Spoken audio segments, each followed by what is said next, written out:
Good morning students. कल हमने समष्टि अर्थशास्त्र में अध्ययन किया था राष्ट्रीय आय लेखांकन का। राष्ट्रीय आय लेखांकन में हमने देखा था उसकी विशेषताएं और संरचना के बारे में। आज हम अध्ययन करेंगे राष्ट्रीय आय लेखांकन के महत्व और उसकी सीमाओं के बारे में। तो हम सबसे पहले देखते हैं राष्ट्रीय आय लेखांकन का क्या महत्व है। इसमें फर्स्ट है आर्थिक नीतियों का निर्माण। प्रत्येक देश की सरकार द्वारा राष्ट्रीय आय लेखों का उपयोग किस लिए किया जाता है? आर्थिक नीतियों का निर्माण करने के लिए किया जाता है। राष्ट्रीय आय लेखा के द्वारा जो आंकड़े प्रस्तुत किए जाते हैं उन आंकड़ों के आधार पर सरकार अपनी मौद्रिक और राजकोषीय नीतियों का निर्माण करती है। राष्ट्रीय आय लेखों के द्वारा आर्थिक क्रियाओं के कारणों तथा परिणामों में पाए जाने वाले संबंध की जानकारी होती है। इसके फलस्वरूप आर्थिक नीतियों के संबंध में निर्णय लेना आसान हो जाता है। नेक्स्ट है व्यावसायिक संगठनों के लिए उपयोगी। राष्ट्रीय आय लेखा व्यावसायिक संगठनों की नीति निर्धारण में भी सहायक होते हैं। व्यावसायिक संगठनों को इन लेखों से ज्ञात होता है कि उद्योग तथा राष्ट्रीय उत्पादन में उनका कितना योगदान है। इस जानकारी के आधार पर वे ये निर्णय लेते हैं कि उन्हें अपने उत्पादन में वृद्धि करनी चाहिए या अपनी क्रियाओं को दूसरे उद्योगों के अनुकूल बनाना चाहिए। उन्हें ये भी जानकारी प्राप्त होती है कि राष्ट्रीय व्यय कौन सी वस्तुओं पर बढ़ रहा है और कौन सी वस्तुओं पर कम हो रहा है, और इसी के आधार पर वह निर्णय लेते हैं कि उन्हें क्या उत्पादन करना चाहिए। तो इसीलिए व्यावसायिक संगठनों के लिए भी राष्ट्रीय आय लेखांकन का अत्यधिक महत्व है। नेक्स्ट है श्रम संगठनों के लिए सहायक। राष्ट्रीय आय लेखा श्रम संगठनों के नीति निर्धारण में भी सहायक होते हैं, क्योंकि इन लेखों से श्रम संगठनों को ये मालूम होता है कि राष्ट्रीय उत्पादन में विभिन्न साधनों का कितना भाग है। जैसे उत्पादन के बढ़ने के साथ साथ मजदूरी बढ़ रही है या नहीं बढ़ रही है। इस जानकारी के आधार पर श्रम संगठन अपनी मजदूरी संबंधी नीति का क्या करते हैं? निर्धारण करते हैं। यदि मान लो राष्ट्रीय उत्पादन के बढ़ने के साथ साथ मजदूरी में भी वृद्धि नहीं हो रही है या अन्य साधनों की तुलना में कम हो रही है, तो वे मजदूरी में वृद्धि की मांग करते हैं। नेक्स्ट है अंतर्राष्ट्रीय तथा अंतरक्षेत्रीय तुलना में सहायक। राष्ट्रीय आय लेखा की सहायता से विश्व के विभिन्न देशों के आय, उपभोग, उत्पादन तथा पूंजी निर्माण संबंधी आंकड़ों की तुलना करने का प्रयत्न किया जाता है। इसके फलस्वरूप विभिन्न देशों तथा विभिन्न क्षेत्रों की आर्थिक प्रगति की तुलना करना संभव हो जाता है। नेक्स्ट है आधारभूत आर्थिक क्रियाओं का रिकॉर्ड। राष्ट्रीय आय लेखों के द्वारा आंकड़ों का एक ऐसा ढांचा प्राप्त होता है जिसकी सहायता से अर्थव्यवस्था की आधारभूत क्रियाएं जैसे उत्पादन, उपभोग तथा पूंजी निर्माण आदि से संबंधित रिकॉर्ड रखना संभव होता है। आर्थिक विश्लेषण के लिए महत्व। राष्ट्रीय आय लेखा अर्थव्यवस्था के कार्यकरण, विकास तथा संरचना के आर्थिक विश्लेषण में सहायक होते हैं।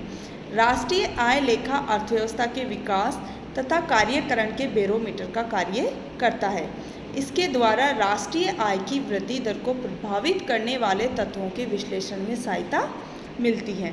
नेक्स्ट है अर्थव्यवस्था के संरचनात्मक परिवर्तनों का ज्ञान। राष्ट्रीय आय लेखा से अर्थव्यवस्था में जो भी संरचनात्मक परिवर्तन होते हैं उनका भी ज्ञान प्राप्त होता है। इससे ये ज्ञात होता है कि राष्ट्रीय आय में कृषि का योगदान बढ़ रहा है या कम हो रहा है। उद्योग तथा सेवाओं के योगदान में होने वाले परिवर्तनों का भी ज्ञान होता है। इन दोनों क्रियाओं के अर्थात उद्योग और सेवाओं के प्रतिशत योगदान में होने वाली वृद्धि तथा कृषि के प्रतिशत योगदान में होने वाली कमी आर्थिक विकास का क्या है? सूचक है। नेक्स्ट है आर्थिक नियोजन में सहायक। राष्ट्रीय आय लेखा आर्थिक नियोजन के निर्माण में भी विशेष रूप से सहायक है, क्योंकि इसके द्वारा योजना आयोग को ये ज्ञात होता है कि आर्थिक नियोजन के लिए देश में कितने साधन उपलब्ध है, विभिन्न क्षेत्रों के कौन से लक्ष्य निर्धारित किए जाए, योजना का आकार कितना होना चाहिए और विकास की दर कितनी होनी चाहिए तथा कौन से क्षेत्रों को प्राथमिकता दी जाए। इसीलिए आर्थिक नियोजन की सफलता के लिए राष्ट्रीय आय लेखों का अत्यधिक महत्व है। नेक्स्ट है आर्थिक स्थिति की जानकारी। राष्ट्रीय आय लेखा के अध्ययन से किसी देश के मानवीय, प्राकृतिक तथा वित्तीय साधनों के उपयोग के विषय में ज्ञान प्राप्त होता है। इससे ज्ञात होता है कि लोगों का जीवन स्तर कैसा है तथा आय के विभिन्न स्रोत कौन से हैं। नेक्स्ट, सामूहिक परिवर्तनशील तत्वों की प्रवृत्ति का विश्लेषण। जैसे राष्ट्रीय आय लेखा विधि के द्वारा महत्वपूर्ण सामूहिक परिवर्तनशील तत्व जैसे कुल उपभोग, कुल बचत, निवेश, सरकारी व्यय आदि की प्रवृत्ति में होने वाले परिवर्तनों का अनुमान होने से बेरोजगारी, व्यापार चक्र, अधिक या कम उत्पादन, मुद्रास्फीति आदि समस्याओं के विश्लेषण में सहायता प्राप्त होती है। नेक्स्ट है भविष्यवाणी में सहायक। राष्ट्रीय आय लेखे इस भविष्यवाणी को भी आधार प्रदान करते हैं कि किसी विशेष नीति को लागू करने के फलस्वरूप कुल उत्पादन तथा रोजगार में परिवर्तन होगा या नहीं तथा होने वाले परिवर्तन की क्या प्रवृत्ति होगी। इसीलिए इसके आधार पर आर्थिक क्रियाओं के विषय में भी भविष्यवाणी की जा सकती है। तो इस प्रकार से ये थे हमारे राष्ट्रीय आय लेखांकन का महत्व। अब हम देखते हैं राष्ट्रीय आय लेखांकन की सीमाएं।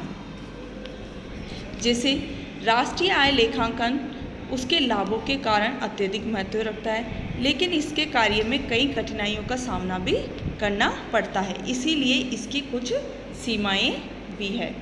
फर्स्ट है आंकड़े संकलन की कठिनाइयाँ। राष्ट्रीय आय लेखांकन में अर्थव्यवस्था की समस्त आर्थिक क्रियाओं के लेन देन, आय व्यय, विदेशी निर्यात आयात तथा पूंजी निवेश और बचत आदि के आंकड़े एकत्रित करना एक क्या है, अत्यधिक कठिन और खर्चीला कार्य है। सेकेंड है दोहरी गणना की समस्या।